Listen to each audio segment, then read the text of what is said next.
Maka sekarang ini Anda punya satu keinginan. Kalau yang Anda harapkan dalam keinginan ini adalah manusia, siap-siap putus asa 3 jam lagi. Karena manusia ini semuanya pintu-pintu putus asa.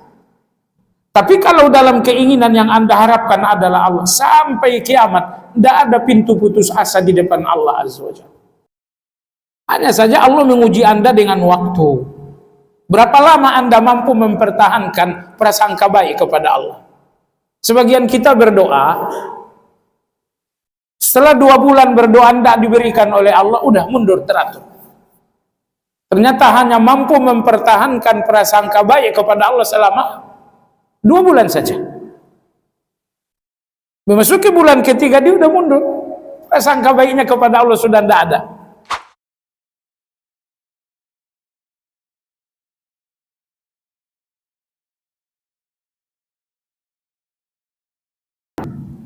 Bismillahirrahmanirrahim. Assalamualaikum warahmatullahi wabarakatuh.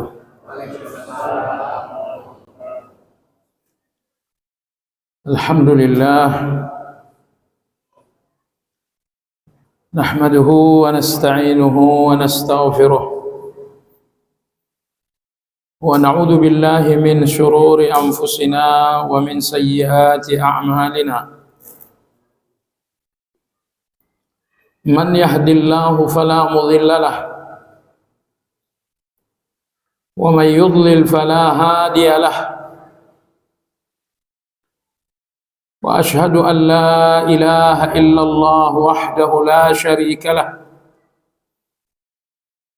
Wa ashhadu anna Muhammadan abduhu wa rasuluhu la nabiyya ba'dah. Allahumma salli wa sallim ala Muhammad wa ala alihi wa ashabihi wa man ihtada bihadyihi ila yaumiddin. Ya ayyuhalladzina amanu taqullaha haqqa tuqatih wa la tamutunna illa wa antum muslimun.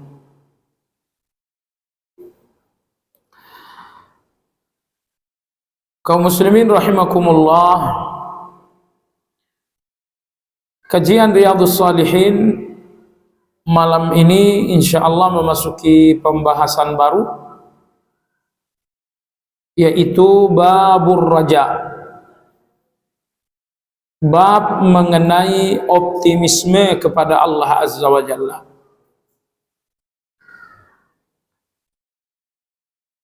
Bab sebelumnya adalah tentang khauf,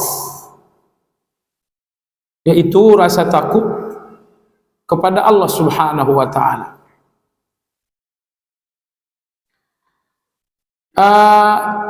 Definisi rasa takut kepada Allah adalah ta'allumul qalbi lima yutawaqqa'u min makruh.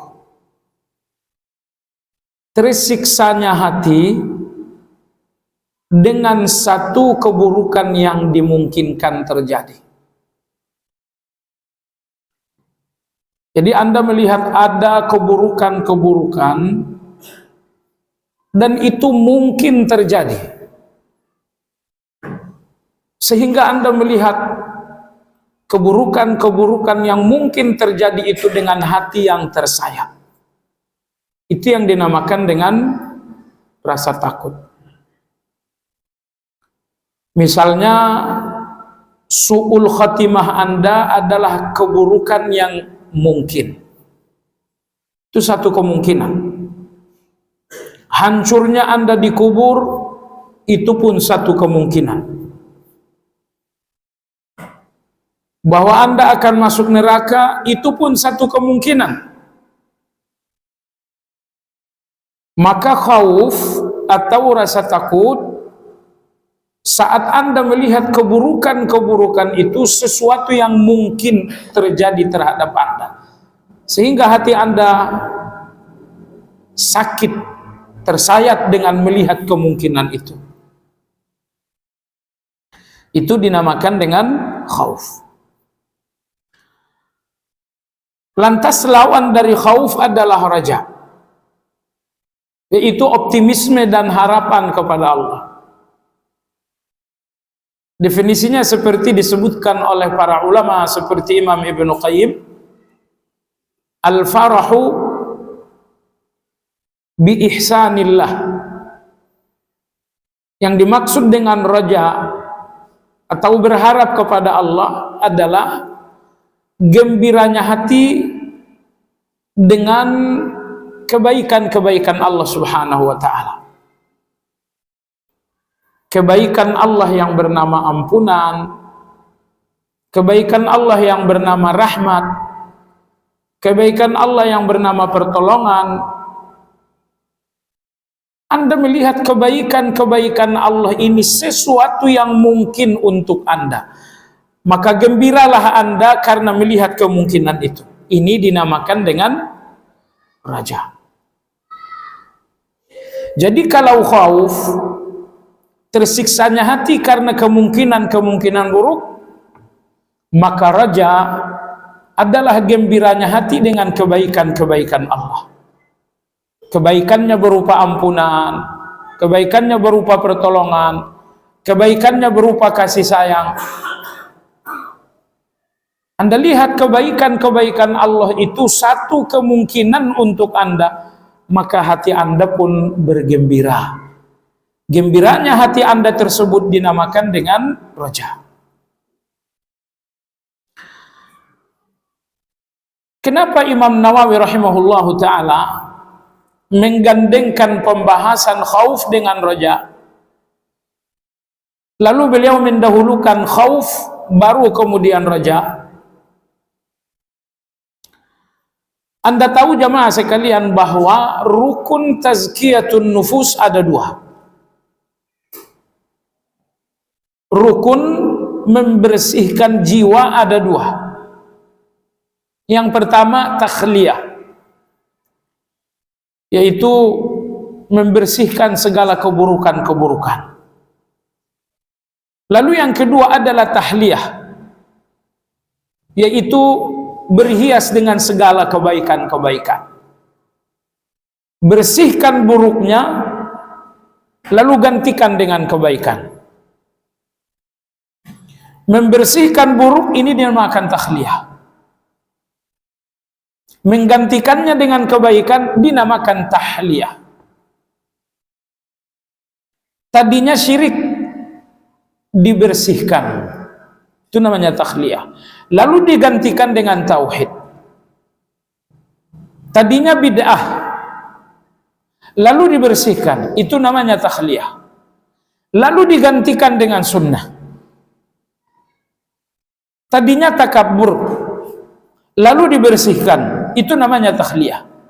Setelah dibersihkan lalu digantikan dengan tawadu. Tadinya serakah, lalu dibersihkan, itu namanya takhliyah. Setelah dibersihkan maka digantikan dengan zuhud. Nah, tanpa dua rukun ini tidak mungkin hati bisa tazkiyah. Jadi pertama bersihkan dulu kotorannya, baru kotoran-kotoran itu digantikan dengan kebaikan-kebaikan. Bersihkan syirik, gantikan dengan tauhid. Bersihkan dendam, gantikan dengan maaf. Bersihkan serakah, gantikan dengan zuhud. Nah, membersihkan keburukan-keburukan itu dinamakan takhliyah. Lalu menggantikannya dengan kebaikan-kebaikan dinamakan dengan tahliyah. Jadi, Anda yang membersihkan hati saja tapi tidak menggantikan kotoran itu dengan kebaikan, itu tidak dinamakan tazkiyah. Atau misalnya Anda yang membangun kebaikan-kebaikan dalam diri tapi keburukan-keburukan ini tidak dibersihkan, itu pun tidak dinamakan tazkiyah. Jadi tazkiyah gabungan dari takhliyah dan tahliyah. Takhliyah bersihkan segala keburukan, tahliyah gantikan dengan kebaikan-kebaikan.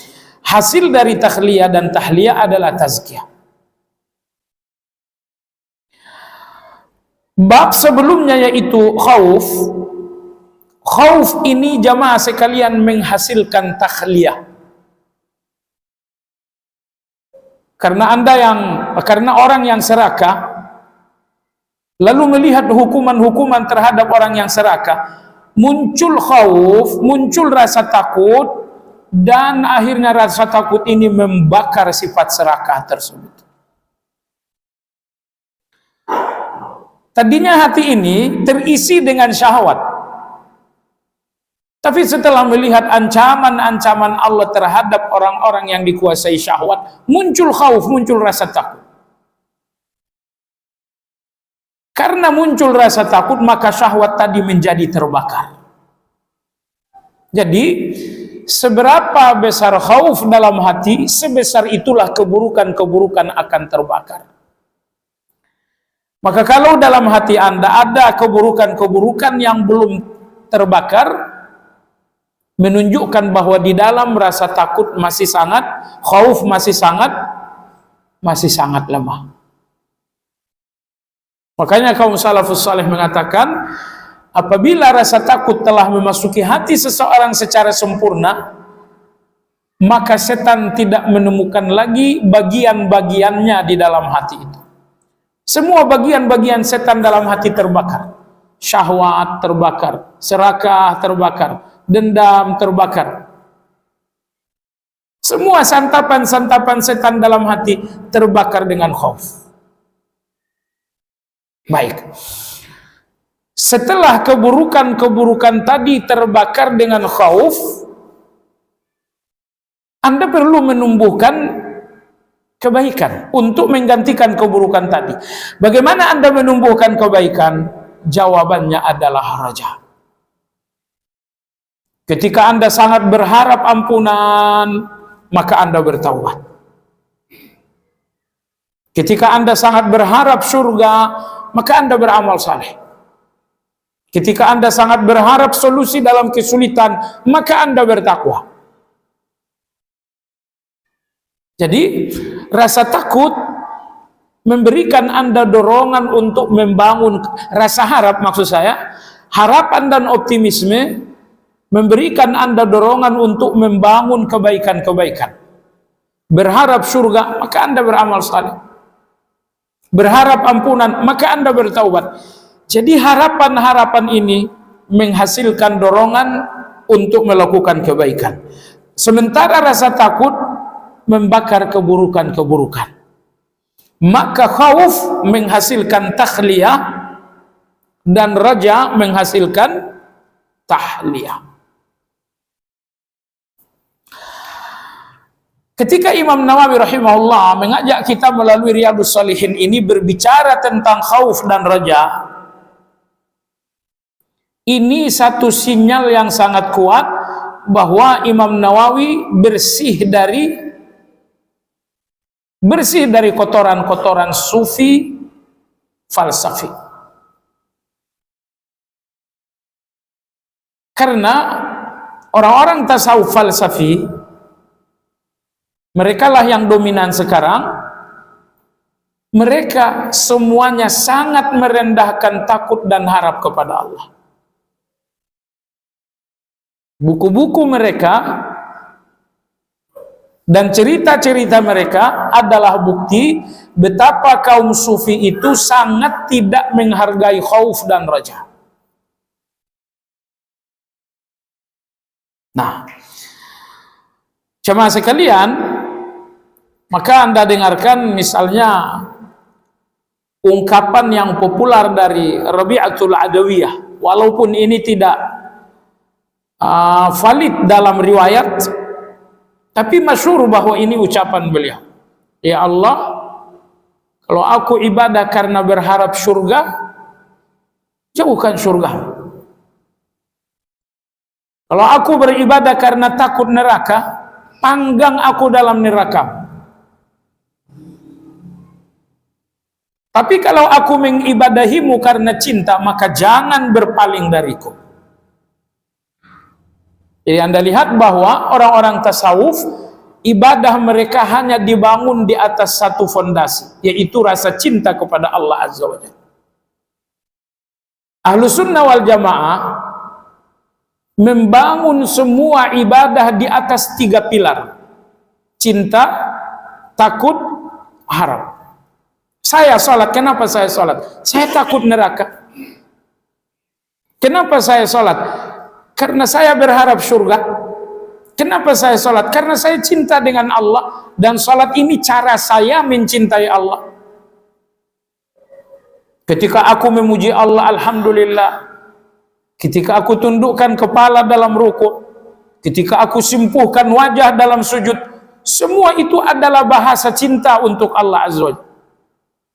Maka Ahlus sunnah wal jamaah membangun setiap ibadah di atas 3 pilar: cinta, takut, harap. Sementara orang-orang sufi, mereka hanya membangun ibadah mereka di atas pilar cinta. Mereka merendahkan khauf, mereka pun merendahkan raja. Mereka mengatakan begini: seorang budak mengibadahi Allah dengan cintanya. Dan kalau seorang budak mengibadahi Allah dengan harapan-harapan, berharap surga, berharap rahmat, berharap, orang-orang yang mengibadahi Allah dengan harapan-harapan, ini namanya mencari-cari keuntungan dalam ibadah. Anda mencintai Allah melalui ibadah, tapi di dalam cinta itu Anda cari-cari untung dari Allah. Untung bahwa Anda tidak ke surga, untung bahwa Anda jangan ke neraka, untung bahwa Anda selamat dari siksa kubur. Satu cinta di mana Anda mencari-cari untung dari cinta tersebut, ini cinta yang tercemar. Begitu kata mereka. Jadi kalaulah ibadah ini cinta Anda kepada Allah, jangan cemari dengan cari-cari untung yang bernama raja. Jangan cari-cari untung dalam cinta itu dengan sesuatu yang bernama takut. Dan ini logika mereka. Makanya mereka dinamakan tasawuf falsafi. Karena mereka bertasawuf dengan falsafah dan logika. Padahal jamaah sekalian, lihatlah nabi-nabi, semuanya di dalam dakwah dan di dalam doa, mereka meminta surga, mereka berlindung dari neraka. Nabi-nabi dari zaman Nabi Adam, Nabi Nuh sampai zaman Nabi kita salam, semuanya menjanjikan surga dan semuanya mewanti-wanti neraka terhadap umat. Itulah jalan para nabi. Berharap dengan surga, takut dengan neraka. Tanya Nabi kita mengatakan, Allahumma inni as'alukal jannata wa a'udzubika minan nar. Ya Allah, aku meminta surga dan aku berlindung dari neraka. Jadi jalan para nabi menjadikan surga sebagai harapan dan menjadikan neraka sebagai ketakutan.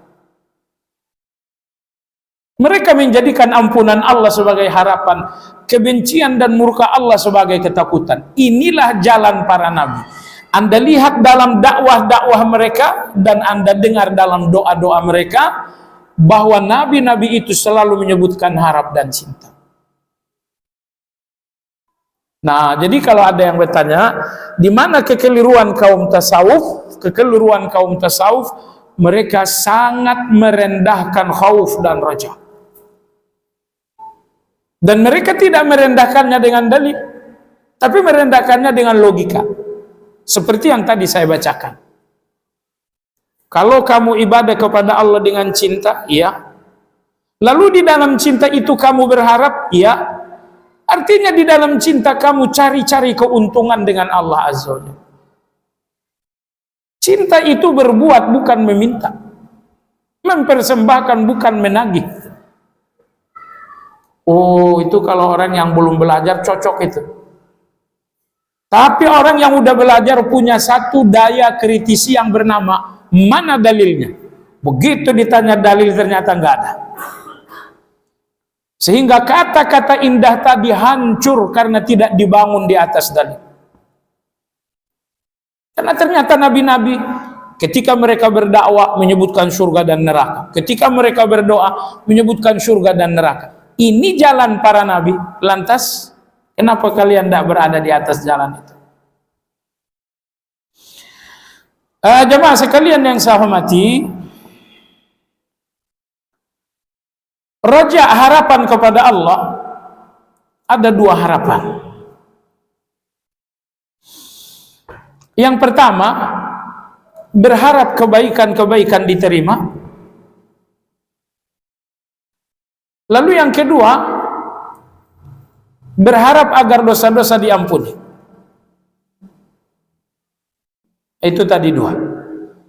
Berharap kebaikan-kebaikan diterima. Nomor dua, berharap agar dosa-dosa diampuni oleh Allah Azza wa Jalla. Baik, menurut Anda jemaah sekalian, mana yang lebih agung? Mana yang lebih agung antara berharap kebaikanku diterima atau berharap dosa-dosaku diampuni?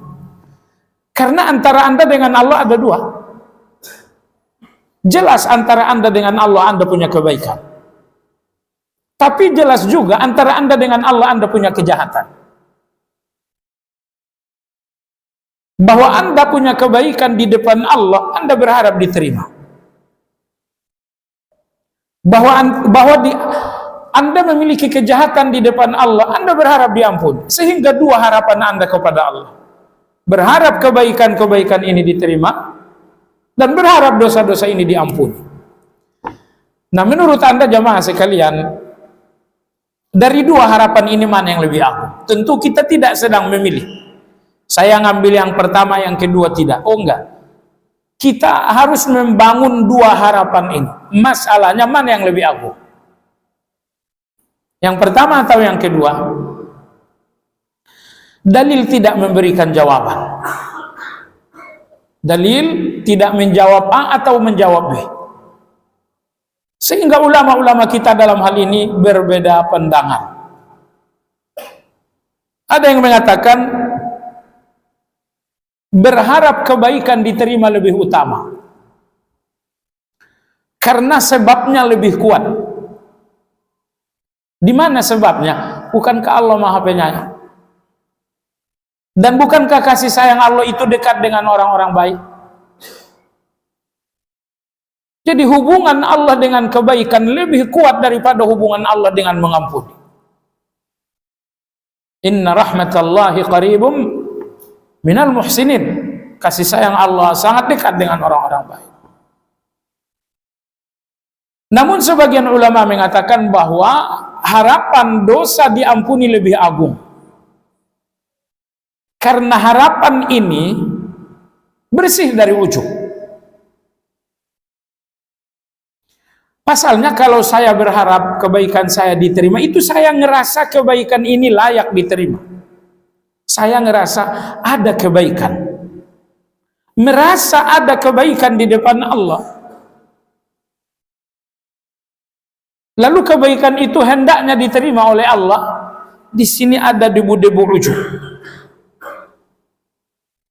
Karena orang-orang yang betul-betul menyadari diri sebagai hamba, mereka tidak melihat ada kebaikan di depan Allah. Apa kebaikan saya di depan Allah? Allah lebih baik kepada saya.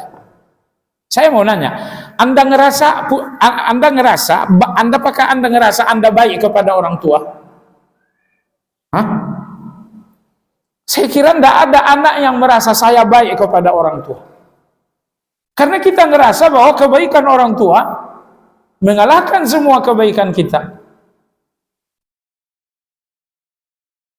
Kebaikan orang tua mengalahkan segala kebaikan kita. Maka tidak ada seorang anak yang melihat punya kebaikan kepada orang tua.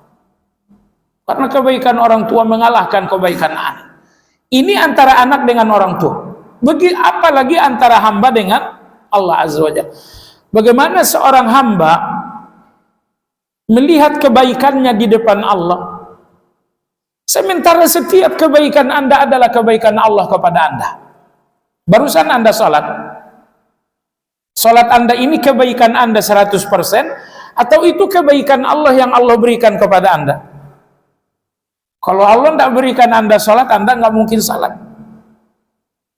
Kalau Allah tidak berikan Anda taubat, tidak mungkin Anda istighfar. Kalau Allah tidak berikan Anda kedermawanan, tidak mungkin Anda berzakat. Jadi tanpa kebaikan Allah, Anda nggak punya kebaikan. Dengan kata lain, kebaikan Allah mendahului segala kebaikan-kebaikan Anda. Allah berikan hati Anda gerak untuk zikir pagi, maka Anda zikir pagi. Bayangkan kalau Allah tak gerakkan hati Anda nggak mungkin zikir pagi. Nah sekarang, saat Allah berikan Anda gerak hati untuk zikir pagi, lalu Anda zikir pagi, apakah Anda melihat zikir pagi ini suatu kebaikan Anda di depan Allah? Baik jamaah sekalian, oleh sebab itulah, pendapat yang kedua mengatakan, berharap atas kebaikan diterima, ini dikhawatirkan. Dikhawatirkan ada debu-debu ujub. Tetapi berharap dosa-dosa diampuni oleh Allah, di sini nggak ada debu ujubnya sama sekali. Di mana ujubnya jamaah sekalian? Saya punya dosa, ya Allah ampuni dosa. Nggak ada ujubnya. Tapi kalau saya, ya Allah saya telah melakukan salat malam, terima ya Allah. Sedikit banyak ada rasa baik, dan itu bisa berbahaya kalau tidak segera dibersihkan. Baik, jemaah sekalian, Yahya bin Mu'adz rahimahullah, beliau seorang tabi'in, beliau mengatakan, harapanku kepadamu di dalam dosa-dosaku mengalahkan harapku kepadamu di dalam kebaikanku. Harapanku kepadamu di dalam dosa-dosaku mengalahkan harapanku kepadamu di dalam kebaikanku. Karena di dalam kebaikan aku berpedang pada keikhlasan yang boleh jadi tidak terlalu bersih, di samping sejumlah kekuranganku dalam melakukannya. Adapun di dalam dosa, aku berpegang pada maafmu, dan engkaulah yang maha pemurah dan ampun. Ini jawaban Yahya bin Mu'adz. Di dalam kebaikan, saya bergantung pada keikhlasan. Dan keikhlasan ini boleh jadi tidak bagus. Boleh jadi pula kebaikan itu tidak terlaksana dengan cara yang sempurna, tapi penuh dengan kekurangan-kekurangan. Tapi harapanku terhadap ampunan, murni harapan pada ampunan itu. Baik jamaah sekalian saya hormati, Imam Yahya bin Mu'adz juga berkata, pemberian termanis di dalam hatiku adalah rojak kepadamu. Kata terindah dalam ucapanku adalah memujimu. Dan waktu yang paling aku rindukan adalah saat-saat aku berada di hadapan. Jadi ada tiga. Kata beliau, pemberian termanismu ya Allah, bahwa hatiku selalu berharap kepadamu. Hatiku tidak pernah putus asa denganmu. Hatiku tidak pernah pesimis kepadamu. Dengan dosaku aku tetap berharap ampunanmu. Dengan susahku aku berharap kasih sayangmu. Dengan sulitku aku berharap pertolonganmu. Ya Allah, pemberian termanismu bahwa kau letakkan dalam hati ini harapan. Engkau letakkan dalam hati ini optimisme. Itulah pemberian termanis. Adapun kata terindahku adalah selalu menyanjung dan memujimu.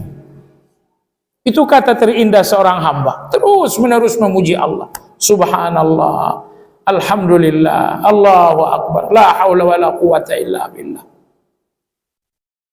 Dan waktu terbaikku, kata beliau, adalah saat-saat di mana aku berada di hadapanmu. Di dalam salat aku di hadapanmu, di dalam zikir aku di hadapanmu, di dalam tilawah aku di hadapanmu, di dalam semua ibadah berarti aku di hadapanmu. Waktu terindahku saat-saat di mana aku di hadapan. Ucapan terindahku saat aku memuji-mujimu. Dan pemberian termanismu adalah rojak kepadamu dalam hatiku. Begitu kata Imam Yahya bin Mu'adz rahimahullahu ta'ala.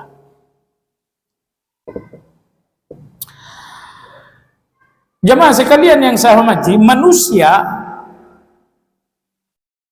dalam berharap kepada Allah ada 4 macam.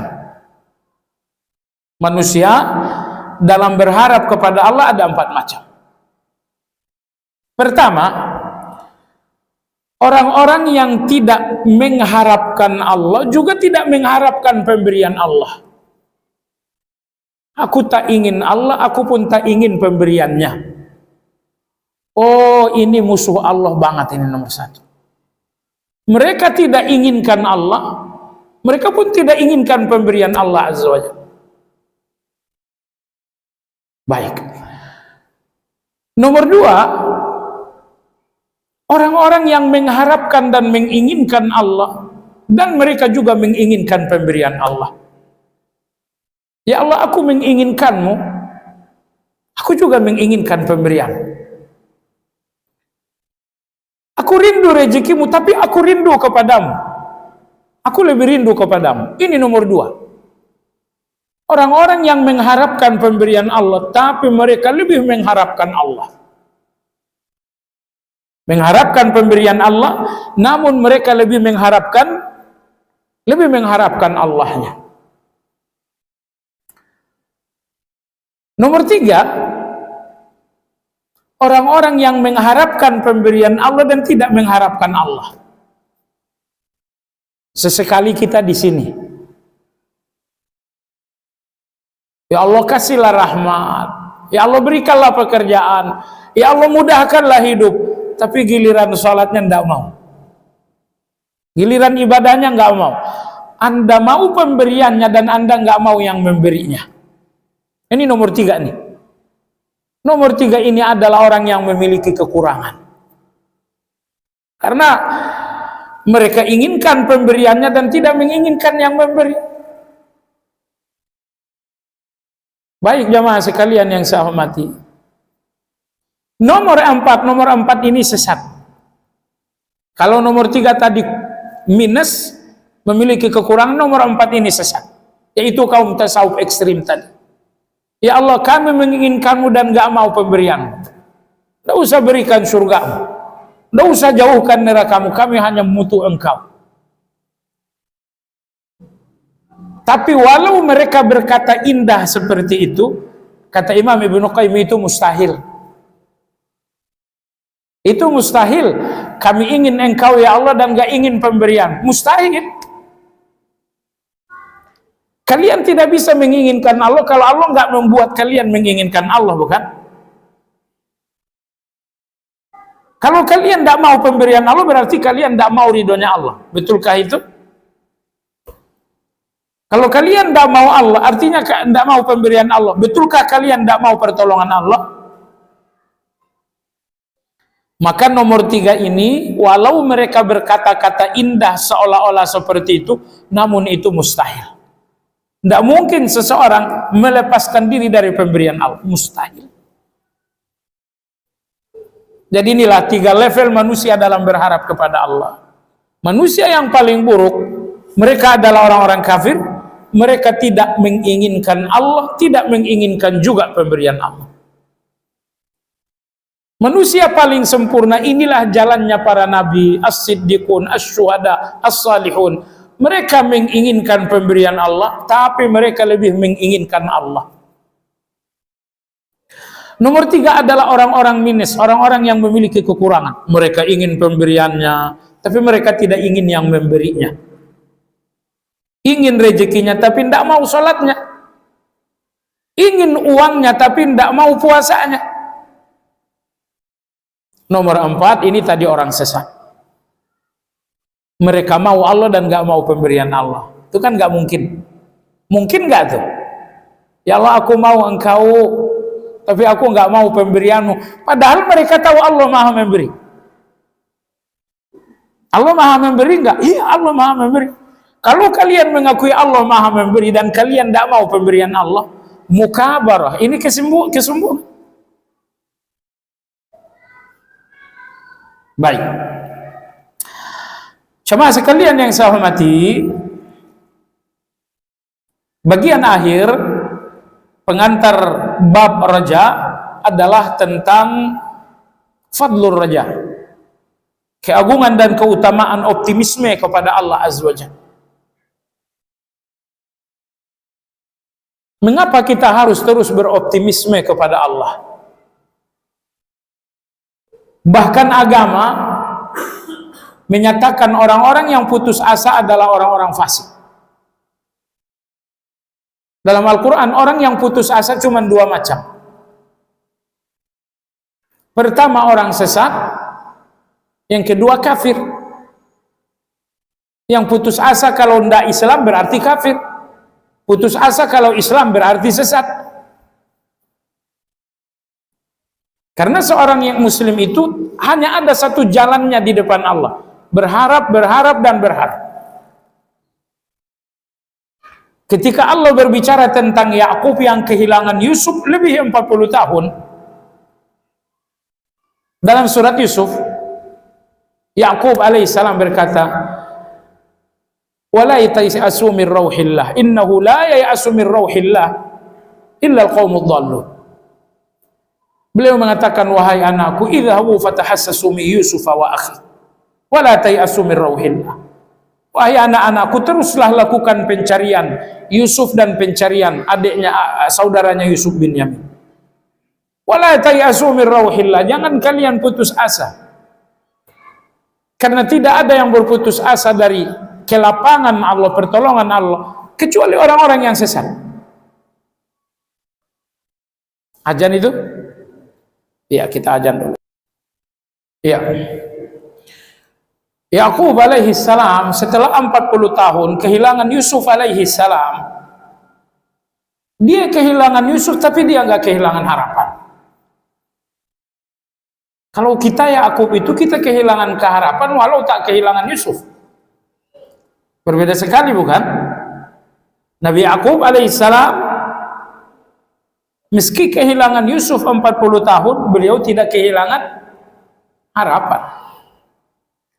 Kalau kita sebaliknya, meski Yusuf kita tidak hilang, kita udah kehilangan harapan. A'udzubillah. Ya bani yadhhabu fatahassasu min Yusuf wa akhihi wa la tay'asu min rauhillah innahu la yai'asu min rauhillah illa al-qaumud dhallun illa al-qaumul kafirun. Beliau mengatakan, wahai anakku, tetaplah kalian mencari Yusuf bin Yamin, jangan putus asa. Karena tidak ada yang berputus asa kecuali orang kafir. Baik. Nabi Ibrahim alaihi salam setelah 80 tahun lebih meminta anak dan Allah tidak memberikan juga, beliau tetap berharap.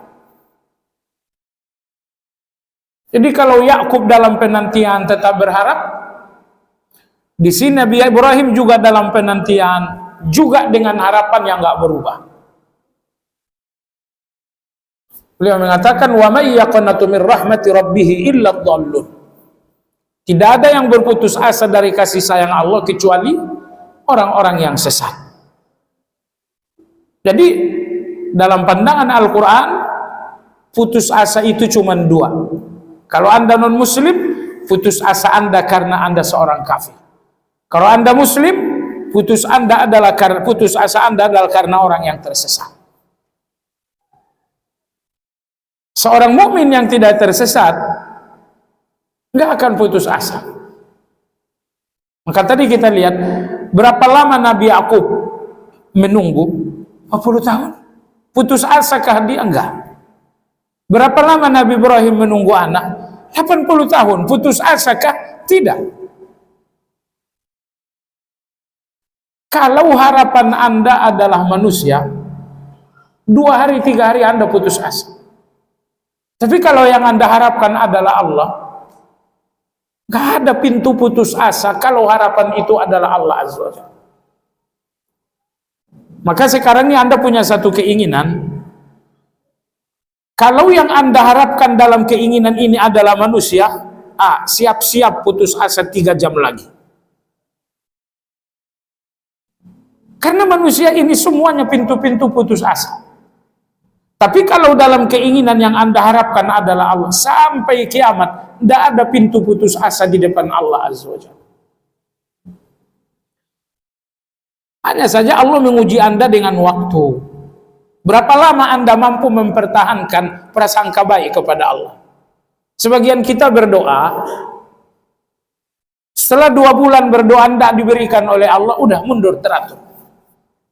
Ternyata hanya mampu mempertahankan prasangka baik kepada Allah selama 2 bulan saja. Memasuki bulan ketiga dia udah mundur. Prasangka baiknya kepada Allah sudah tidak ada. Nah, maka Yakub memberikan kita contoh, 40 tahun menanti pertemuan dengan Yusuf dan tidak sedikit pun putus asa. Kenapa beliau tidak putus asa? Yusuf kecil sebelum hilang menyampaikan mimpi. Wahai ayahku, aku melihat bulan, matahari, bintang, semuanya sujud kepada aku. Nah, mimpi Yusuf kecil ini terus terngiang-ngiang oleh Yakub. Anakku nggak mungkin hilang selamanya, karena matahari, bulan, dan bintang belum sujud kepada dia. Sebelum matahari, bulan, dan bintang-bintang sujud kepada dia, nggak mungkin mati. Dia hilang tapi dia nggak mati. Dan akhirnya Allah pun memberikan pertemuan itu. Setelah pertemuan, saudara-saudara yang telah melakukan uji coba pembunuhan terhadap Yusuf, mereka mengatakan, qalu ya abana astaghfir lana dzunubana inna kunna khati'in. Mereka mengaku, wahai ayah, kami semua mengaku bahwa kami memang berusaha membunuh Yusuf. Wahai ayah, berdoalah agar Allah mengampuni kami. Yakub mengatakan, qala sa'astaghfiru lakum rabbi. Beliau mengatakan, iya, nanti aku akan doa untuk kalian. Kenapa nanti? Bukan sekarang. Karena Nabi Yakub ingin mendoakan mereka agar diampuni di waktu sahur. Karena istighfar terbaik Anda tahu di waktu sahur.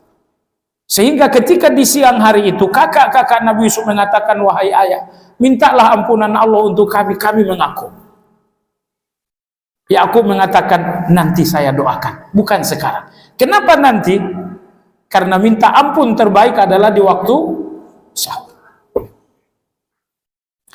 Baik, jadi kesimpulan, hanya ada 2 jalan dalam putus asa, jalan orang kafir dan jalan orang-orang sesat. Putus asa itu karena harapan Anda kepada manusia. Tapi kalau harapan Anda adalah Allah, insya Allah Anda nggak akan berputus asa. Allah maha baik, Allah maha mendengar, Allah maha menolong. Baik, jemaah sekalian yang saya hormati, jadi apa saja keagungan dan keuntungan roja? Ya, 10 detik lagi. Insya Allah pembahasan ini kita sampaikan pada pertemuan akan datang insyaallah ta'ala. Demikian kajian kita malam ini. Jadi ya, pada Isya ada non muslim yang akan bersyahadat, mudah-mudahan tidak ada kendala. Semoga Anda berkenan hadir ikut bersaksi. Kita sudahi dengan zikir kafaratul majelis. Subhanakallahumma bihamdika asyhadu an la ilaha illa anta astaghfiruka wa atubu ilaik. Alhamdulillahirabbil alamin. Assalamualaikum warahmatullahi wabarakatuh.